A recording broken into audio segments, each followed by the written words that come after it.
Alright, afternoon everyone.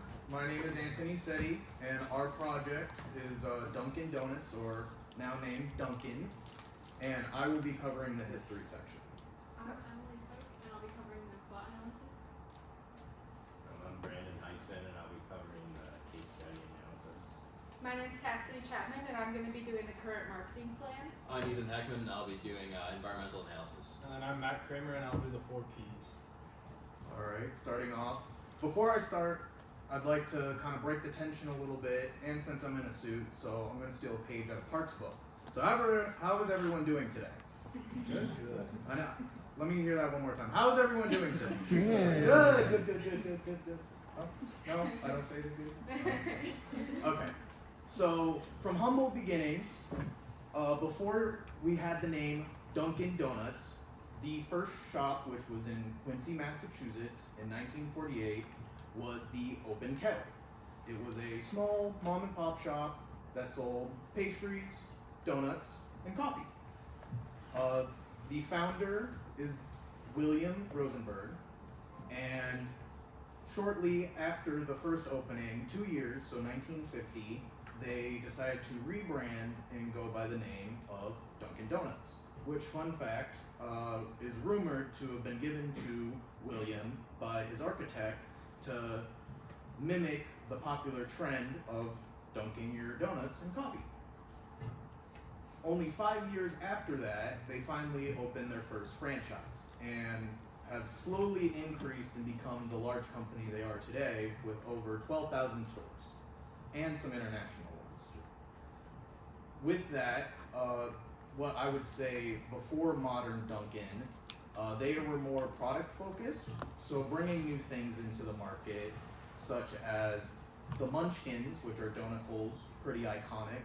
And then on the next slide, you'll see they also bring signature pastries and drinks to the market, especially for their international stores. They do research on common cuisine and make products and pastries that market their eating habits.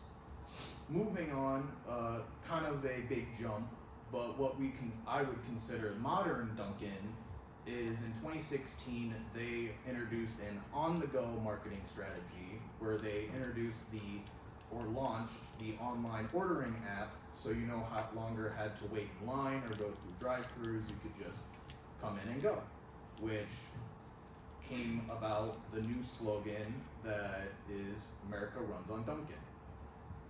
I will say the next note is they were also one of the first companies to focus on sustainability along with Baskin Robbins and founded the Joy in Childhood Foundation, which has 4 years donated towards starving children across the nation.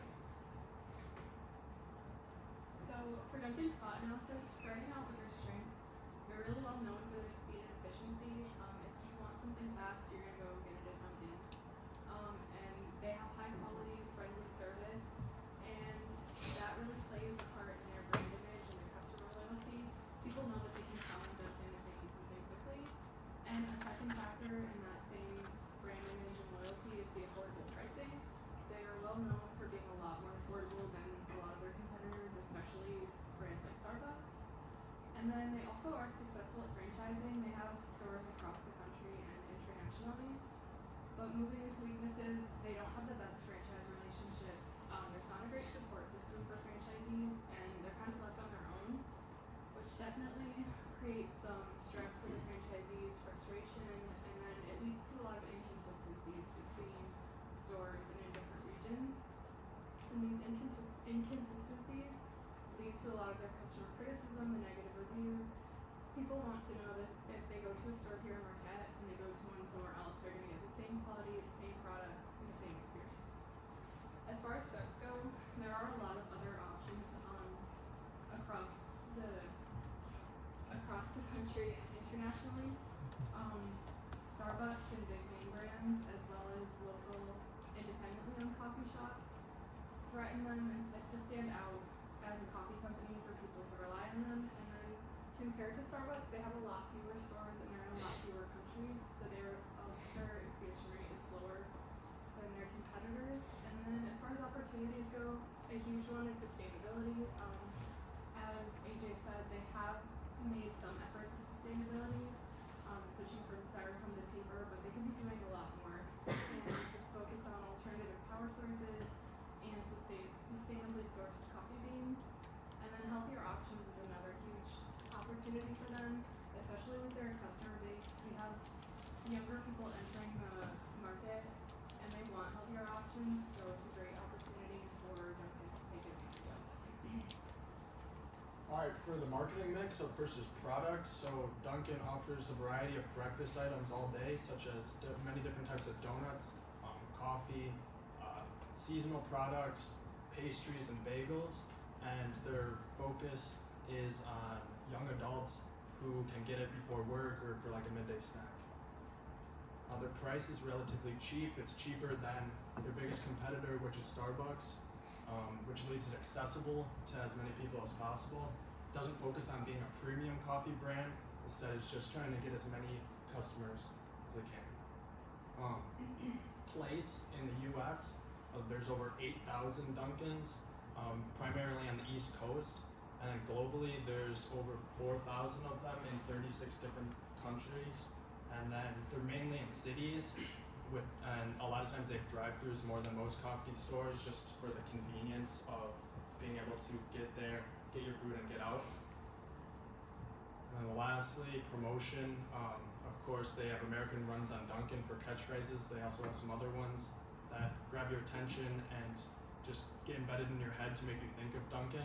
They also have sports sponsorships, like working with the NHL as well as like the Liverpool soccer team in Europe to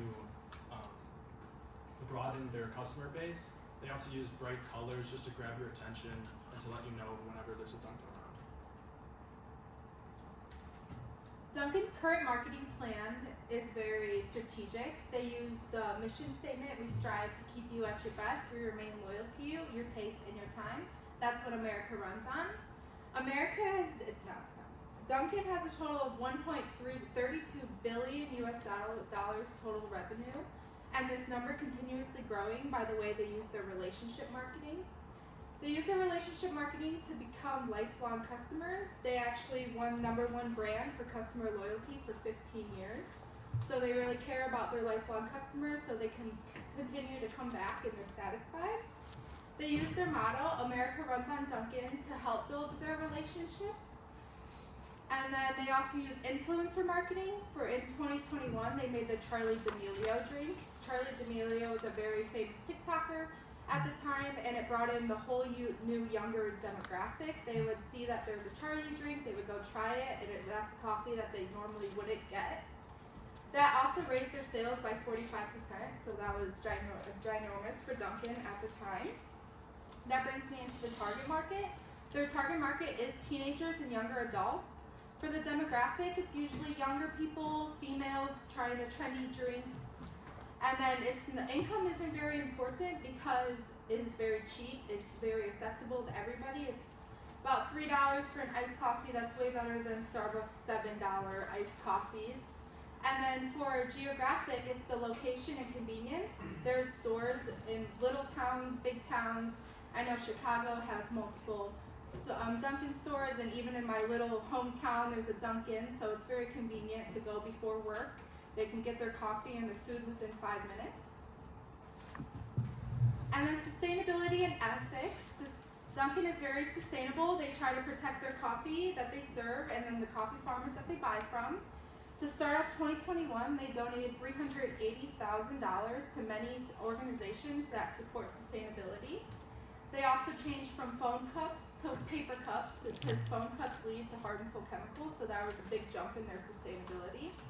Another example is they teamed up with One Tree Planted organization and planted 200,000 trees in Honduras and Guatemala, so that's a cool, interesting fact. And then by 2025, they want to have 100% cage-free eggs and reduce energy consumption by 20% in all U.S. locations. For the environmental analysis, we chose to use a PESTLE analysis, which is political factors, economic, sociocultural, technological, legal, and environmental factors. We'll start with political. Increased tax rates are something that can change from country to country and with different politics. And higher tax rates lead to less affordable products for consumers as well as producers. But when taxes raise, profit margins lower, and this results in raised prices. Similarly, on the economic side, the health of the economy is of huge importance to Dunkin' as well as any other corporation in any country. Increased costs of goods, again, lower buying power for consumers as well as the producers. Socioculturally, we looked at the trends and behavior of society, and this is very important when you have 36 countries that you're operating in worldwide.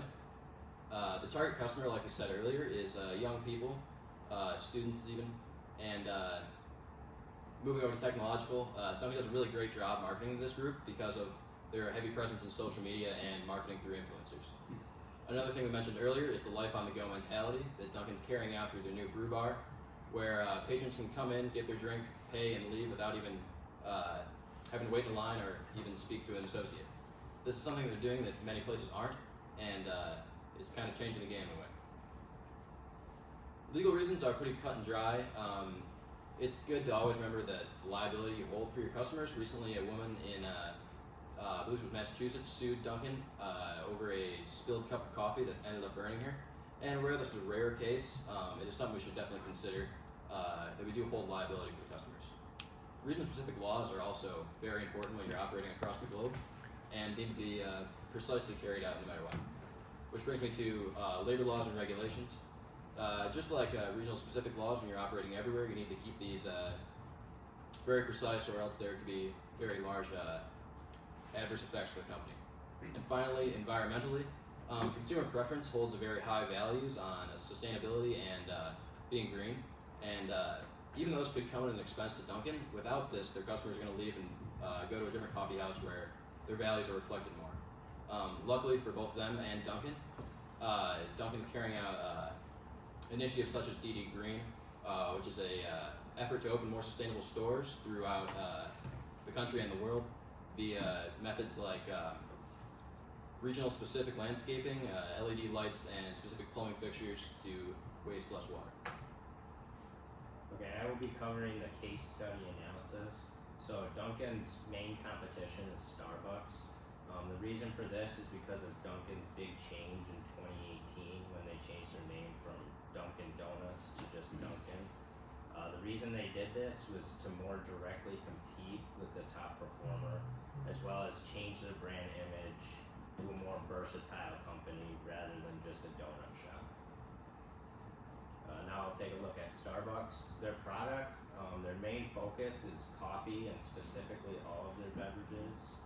They offer their beverages at high qualities and higher prices than Dunkin'. They also have a more health-conscious menu, although they do not offer nearly as many food options as Dunkin'. For Starbucks brand, they really focus on creating an experience for the consumer. They do this in two ways. First would be the personability. They create this personability through consumers by just their drinks to start. Because they have 83,000 drink combination possibilities, there's one drink that's specific to what you like. Another thing would be interacting with baristas and getting your name personally written on your order. Another thing that creates an experience in Starbucks is their aura. When you enter a Starbucks store, you feel that it is peaceful and a healthy place and productive to collaborate with others and or do work. Now we'll take a look at Dunkin'. Dunkin's main focus is also shifted to coffee, but they have a larger emphasis on their breakfast foods. Dunkin' offers cheaper prices, but they also offer many more products such as their donuts. They also do promotional products as mentioned before, like their Charlie D'Amelio drink. For their brand, Dunkin' emphasizes convenience, that you can just drop in anytime very quickly and efficiently and get your caffeine fix between your 9 to 5 and or work. The biggest difference between these two companies' products would be their prices as well as their food options, as Dunkin' offers many more. And the biggest difference between the two brands would be atmosphere and values. Because Starbucks values more experience and Dunkin' values efficiency, this directly correlates